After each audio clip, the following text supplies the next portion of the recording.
Merci de suivre ce nouveau journal sur RTI1. Bonjour à tous. Tout de suite, les titres. Fin de mission en Côte d'Ivoire de l'ambassadeur du Niger. Moussa Aloua a fait hier ses adieux au président de la République, Alassane Ouattara. C'était au palais présidentiel dans la commune du Plateau. Le diplomate nigérien a salué l'excellence des relations entre Abidjan et Niamey. Toujours en Côte d'Ivoire, le secteur de la pêche mal en point en raison d'une pénurie de poissons et de la pêche illégale. Des navires étrangers viennent en effet font des ravages en violation de toute règle. Alors comment mettre fin à ces fléaux? On en parle dans ce journal. Enfin, en Sierra Leone, l'annulation de la grâce accordée à un célèbre guérisseur condamné à mort pour un meurtre d'un animateur. En Côte d'Ivoire, un conseil des ministres aujourd'hui au palais présidentiel dans la commune du Plateau. Réunion, bien sûr, en présence du président de la République, Alassane Ouattara. Nous allons revenir sur cette information dans nos prochaines éditions. Toujours en Côte d'Ivoire, les adieux de l'ambassadeur de la République du Niger. Le chef de l'État, Alassane Ouattara, a accordé hier une audience au diplomate Moussa Aloua. C'était au palais présidentiel dans la commune du Plateau. L'ambassadeur nigérien a salué l'excellence des relations entre la Côte d'Ivoire et son pays, le Niger. Le point dans ce reportage de Jérôme Kofi Abolin. L'hôte du palais présidentiel de la République de Côte d'Ivoire ce mardi, en fin de matinée, s'appelle Moussa Aloua. Il est l'ambassadeur de la République du Niger à Abidjan. Moussa Aloua est en fin de mission. Il est venu donner l'information au président de la République, Alassane Ouattara, et lui faire ses adieux. C'est pour le diplomate nigérien l'occasion de rappeler les relations combien exemplaires entre la Côte d'Ivoire et le Niger. Il s'est agi au cours de cette audience d'abord de présenter à M. le Président de la République, Alassane Ouattara, nos vœux de bonnes et heureuses années. Et comme nous sommes à la fin de notre mission, nous sommes venus lui témoigner toute notre reconnaissance, lui exprimer notre gratitude par rapport au soutien qu'il nous a apporté dans l'accomplissement de notre mission ici en Côte d'Ivoire. Et les relations entre Niamey et Abidjan sont des relations que vous constatez vous-même tous les jours.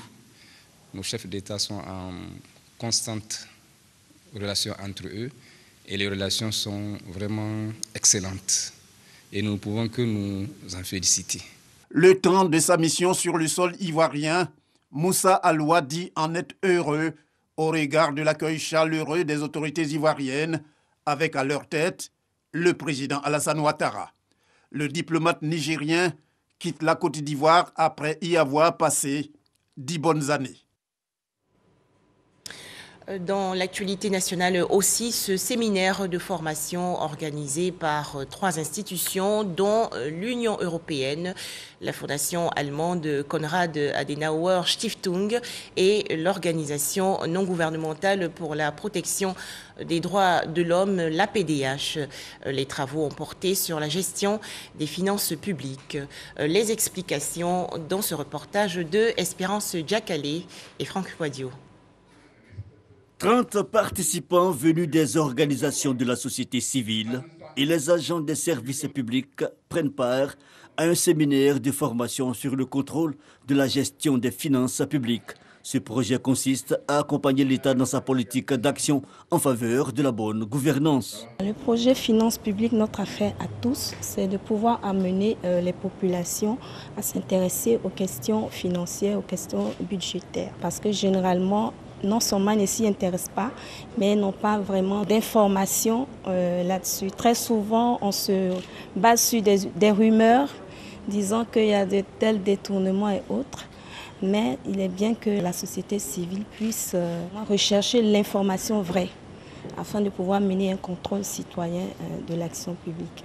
Contribuer au renforcement des mécanismes de transparence, de redevabilité et de participation citoyenne dans la gestion des finances publiques des acteurs et partenaires de l'État, c'est l'une des missions de ce projet.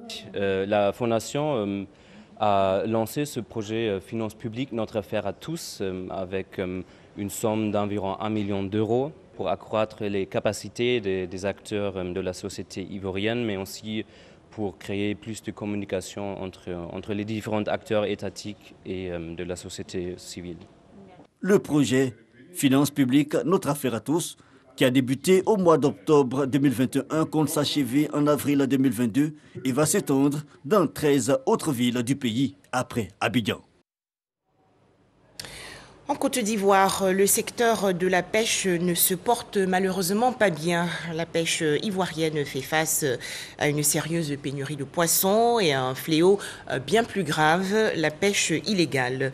Des navires étrangers viennent en effet pêcher dans les eaux territoriales ivoiriennes et cela en violation de toute règle. Alors quelles sont les actions entreprises par le ministère des Ressources halieutiques pour mettre fin à ce phénomène? Pour en parler, Cheikh Koné. Ces cris d'encouragement sont devenus comme une hymne au désespoir pour ces pêcheurs. Depuis bientôt 3 ans, ils se donnent tant de peine pour finalement ressortir des filets quasi vides de la mer.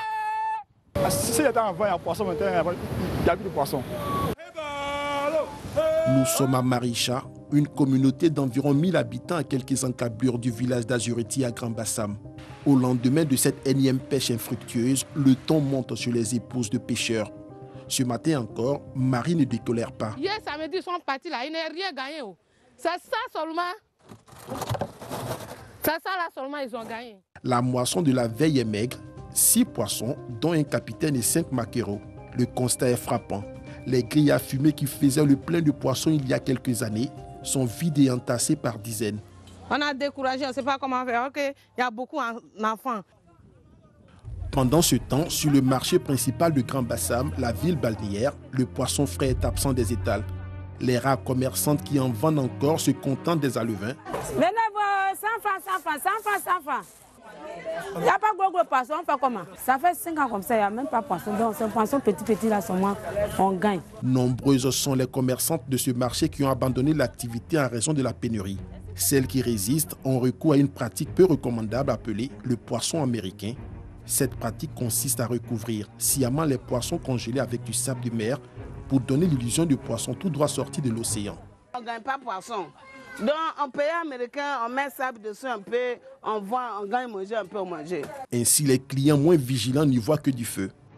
La pêche illicite ou encore pêche INN, entendez pêche non déclarée ou non réglementée, des chalutiers étrangers sur les côtes ivoiriennes occasionnent en plus de la pénurie de poissons, le maintien des pêcheurs locaux dans une précarité à nulle pareille. À Maricha, voilà bientôt plus de 3 mois que ces pêcheurs qui n'ont que la pêche comme gagne-pain sont sans activité. À 48 ans, Ayabi Richard dirige l'association des pêcheurs du village. Cet après-midi, il fait un point de la dernière vente de poissons. On a fait une semaine, c'est 100 000 francs on a vu. 100 000 francs là, on va lever 20 000 francs pour donner les femmes. Ils sont venus prendre la mer là, mais le plat qu'ils ont donné, 200 000, 300 000 pour aller pêcher. Et ils ne pêchent pas là-bas. Et ils viennent jusqu'à 100 mètres, 50 mètres, ils pêchent. Maintenant, ils pêchent comme ça, ça nous fatigue. Que le bout des moteurs, là, que ça fait comme ça, là, tous les poissons, ça file, ça va.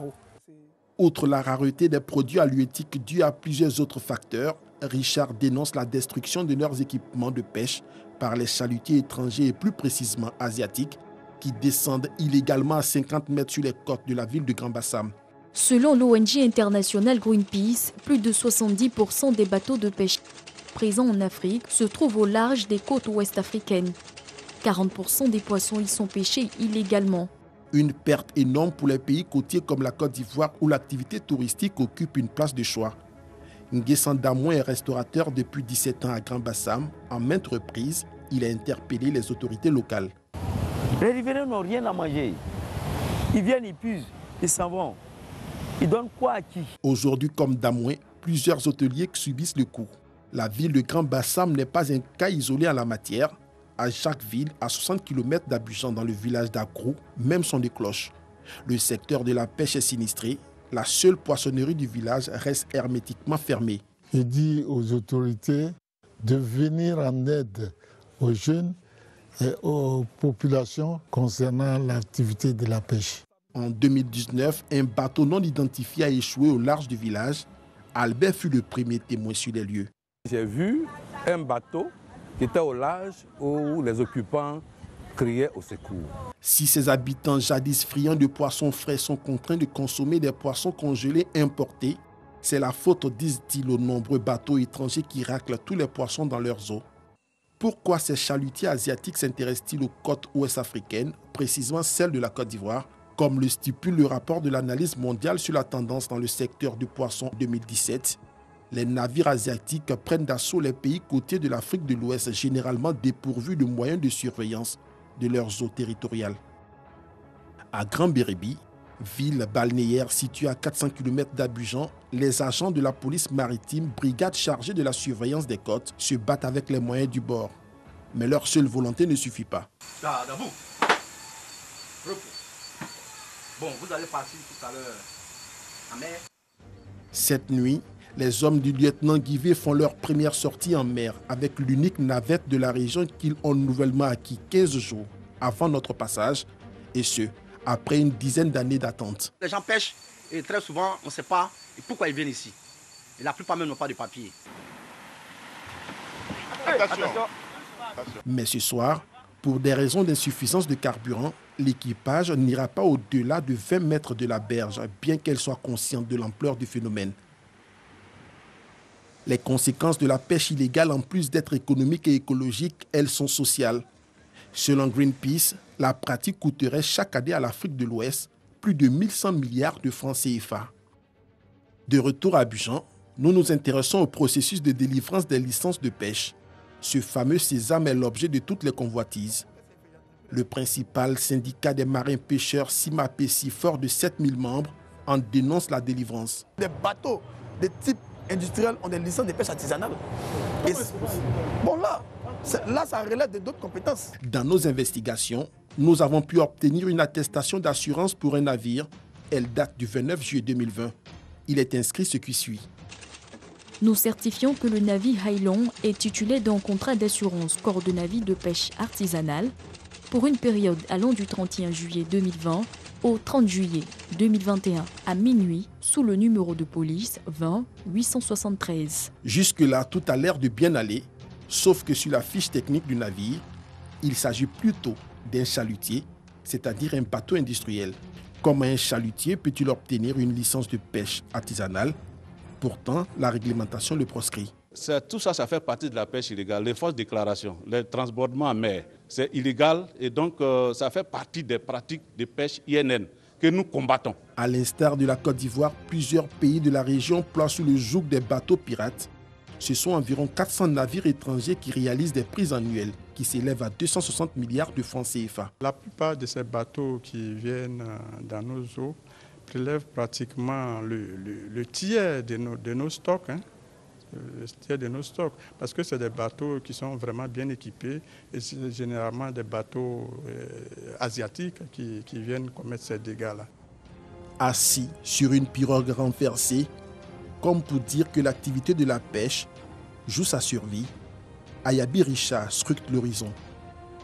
Un regard perdu dans le vide qui traduit l'impuissance de toute une communauté. Si rien n'est fait, le pire serait inévitable.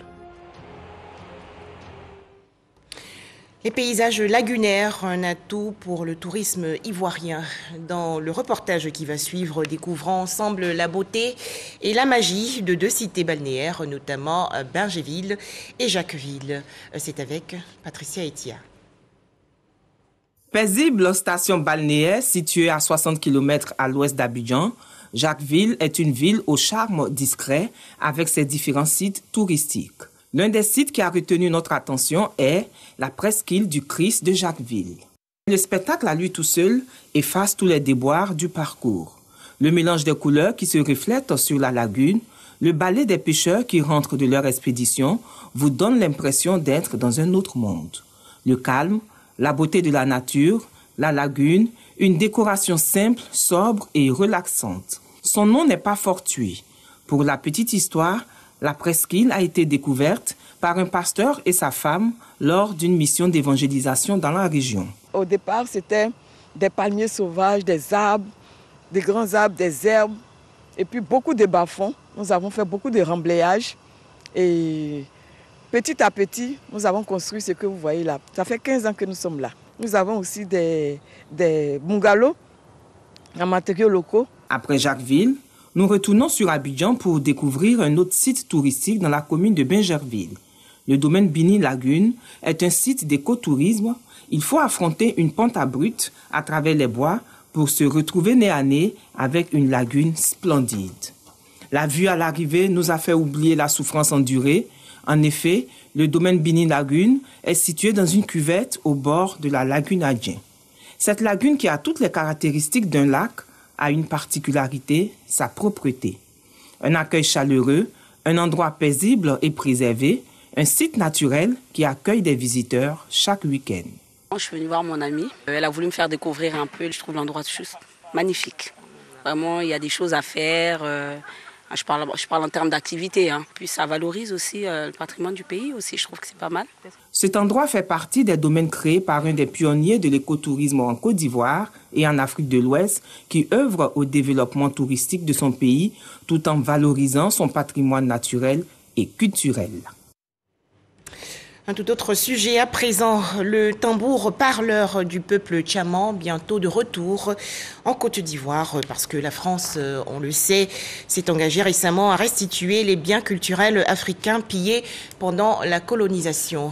En Côte d'Ivoire, donc, le ministère de la Culture, de l'Industrie des Arts et du Spectacle prépare activement la réception de cet objet volé en 1916. Les précisions de Serge Collier.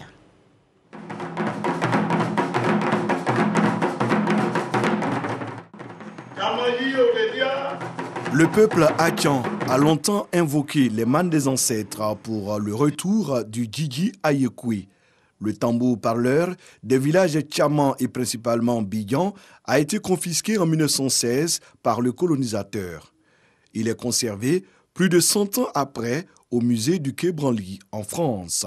Plus pour longtemps, car il va bientôt retrouver ses terres d'origine. En son temps, ce tambour permettait de porter l'information dans un rayon de 12 km. Oui. Dès qu'il y avait une information, il y avait un message urgent, le tam-tam parleur annonçait l'événement et il y a des sachants dans chaque village qui arrivaient à décrypter l'information. Mais aujourd'hui, tout le peuple est mobilisé pour le retour de ce tam-tam. Le Djidji Ayekwe est le premier objet d'une liste de 148 biens du patrimoine culturel ivoirien dont la restitution est un acquis. Le gouvernement ivoirien entend prendre toutes les dispositions pour réussir le transfert du mythique outil de communication des peuples Akan. La procédure officielle, culturelle, technique et administrative de retour du Djidji Ayekwe, placée sous la haute autorité du chef de l'État, sera inclusive et associera tous les fils et filles Akan, l'ensemble des Ivoiriens et toutes les communautés vivant dans notre beau pays. Oui, l'État de Côte d'Ivoire entend faire du retour du Djidji Ayekwe une fête culturelle très populaire. La Côte d'Ivoire, à travers le ministère de la Culture, de l'Industrie des Arts et du Spectacle, les experts et spécialistes, ainsi que la communauté tchaman, prépare activement ce jour historique. Attention, le coronavirus est toujours nocif, alors faisons-nous vacciner et respectons fidèlement les gestes barrières.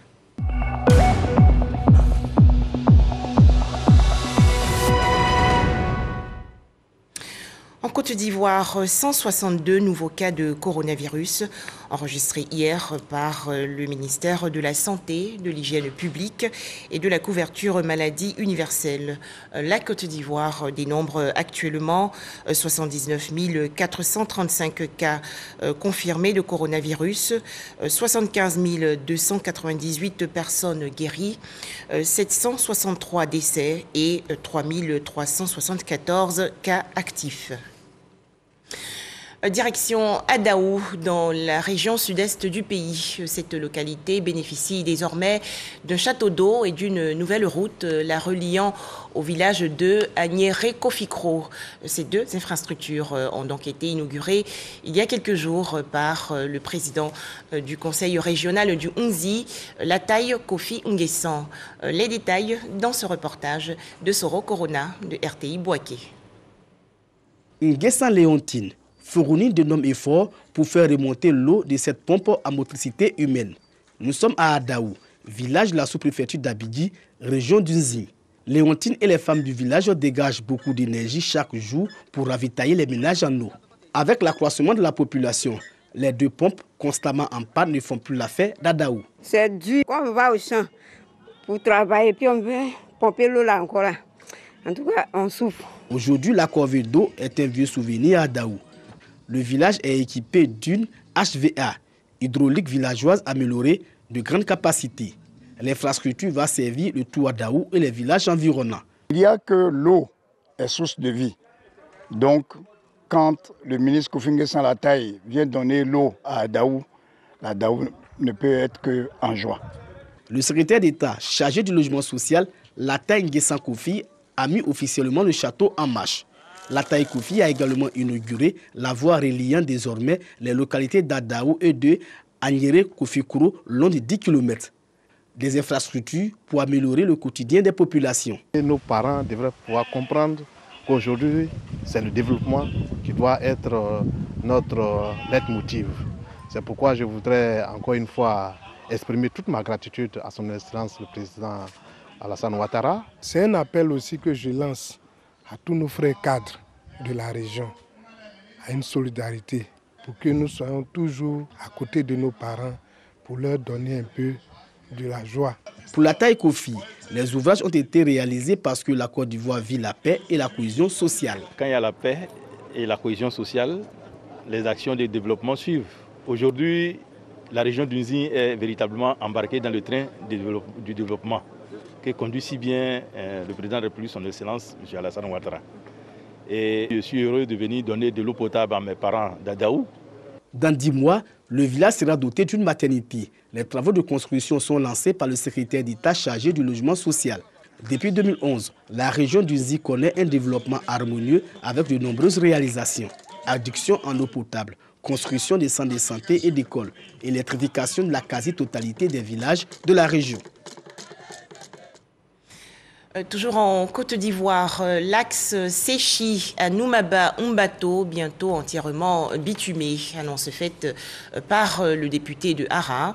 Nguessan Aondion a visité récemment les populations de la commune de Anoumaba dans la région est du pays. Les précisions de Franck Quadio.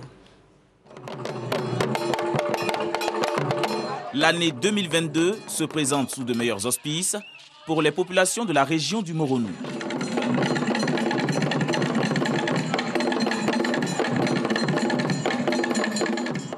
L'un de ses fils, Nguessan Aondion, était porteur de bonnes nouvelles lors de sa récente visite à Anoumaba. Je vous demande une ovation très nourrie pour le président de la République Alassane Ouattara et son premier ministre Jérôme Hachi Patrick pour leur conduite très éclairée du navire Ivoire. Pour illustrer mes propos, je voudrais vous informer que ce qui était rumeur depuis un moment, la construction de la route de Séchi à Noumaba-Umbato sera bientôt une réalité.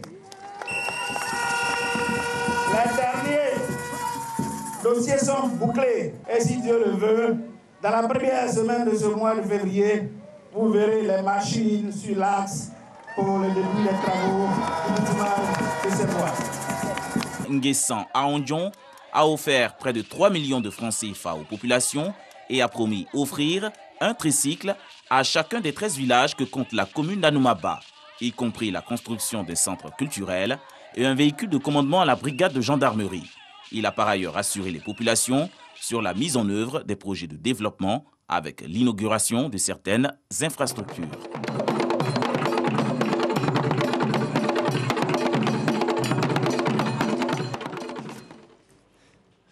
En Autre actualité nationale, la fondation Djigui, la Grande Espérance, va célébrer le 8 février prochain son 20e anniversaire. Au programme des festivités, des panels et un gala créé en décembre 2001, la fondation Djigui, la Grande Espérance, veut améliorer le bien-être des populations. Pour en parler, Franck Quadio. La fondation Djigui, la Grande Espérance, a 20 ans. Des festivités matérialisées du 8 au 11 février prochain. Face à la presse, à son siège, le moment de faire le bilan. 20 ans, c'est 21 projets mis en œuvre, dont 2 en cours actuellement. Et ces projets nous ont permis de mobiliser autour de 500 millions de francs CFA pour aider, assister et venir en secours aux populations vulnérables. Avec 1 500 000 bénéficiaires directs et indirects, et avec le partenariat de 15 structures nationales, qu'on appelait les 15 partenaires locaux. La fondation Djigui la Grande Espérance, créée le 4 décembre 2001, s'axe sur le social et a pour cible les personnes et familles en difficulté. Nous sommes au service des populations vulnérables. Ces populations-là sont caractérisées par la difficulté, sont caractérisées également par le fait de n'avoir pas peut-être le minimum vital. Les familles vulnérables que nous prenons par exemple dans la commune d'Atekoubé, c'est la rentrée, c'est la prise en charge au niveau de la rentrée, c'est la prise en charge à certaines périodes de l'année. Des festivités marquant les 20 années d'existence et cela s'exprime par un panel sur le thème de la résilience des organisations de protection des populations vulnérables dans un contexte de crise. Manifestations festives donc qui permettront de mettre en exergue le plan stratégique 2022-2026. La santé, la protection et la violence basée sur le genre, l'éducation et la famille, passant par la solidarité, la paix et la cohésion sociale, autant de domaines d'intervention liés aux activités de la Fondation Djigui, la Grande Espérance. Des nouvelles sportives à présent avec la Coupe d'Afrique des Nations 2021 au Cameroun.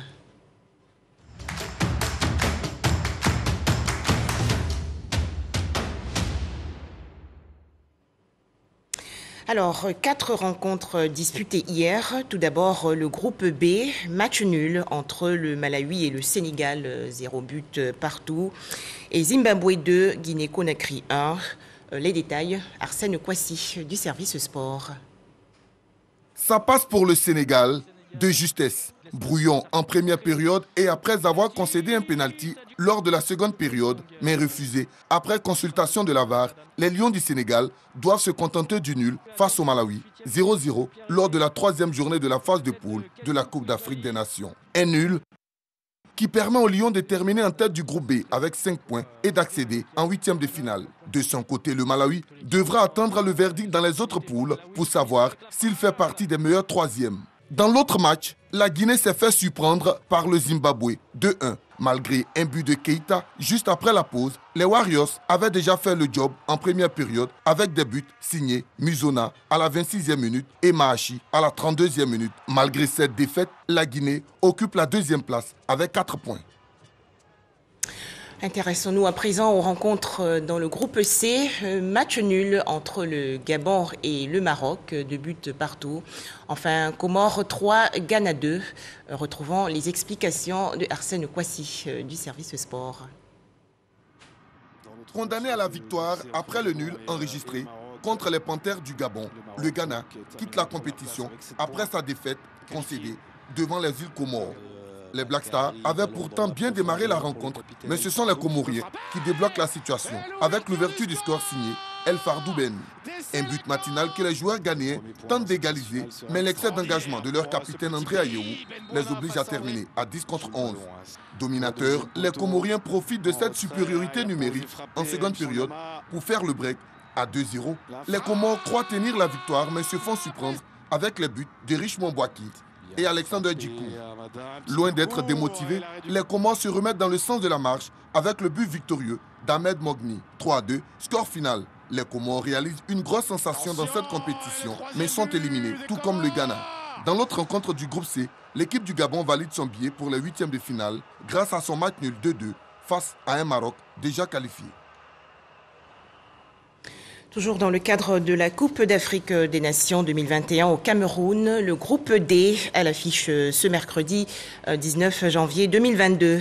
À noter le duel Guinée-Bissau-Nigeria à 19h GMT et Égypte-Soudan également prévu à 19h TU.